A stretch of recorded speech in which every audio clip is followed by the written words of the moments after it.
step number 7. Yep. That's what we're up to. Ooh, yes, we are. And this is more of a mindset aspect. Know that you're always selling when you're on stage. You've got to get that into your head, right? You either said, not you, Elaine, as in the people watching this are like, you have to get this into your head. But a lot of people think that the sales is a part of the talk when they're selling. But please understand that the moment you step on stage, you're selling. The moment they've announced you, you're selling.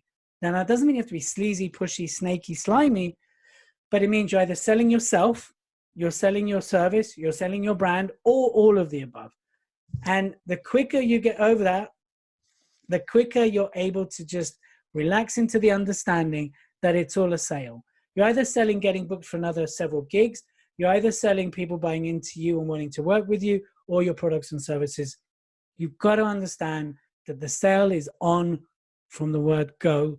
It's not this section that you practiced in the talk that suddenly you're selling. We've seen that again and again. The energy changes when they suddenly go, ooh, I'm selling.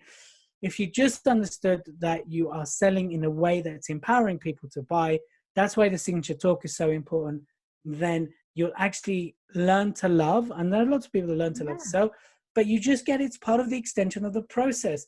We sell a range of things. We sell from £99 up to thousands of pounds.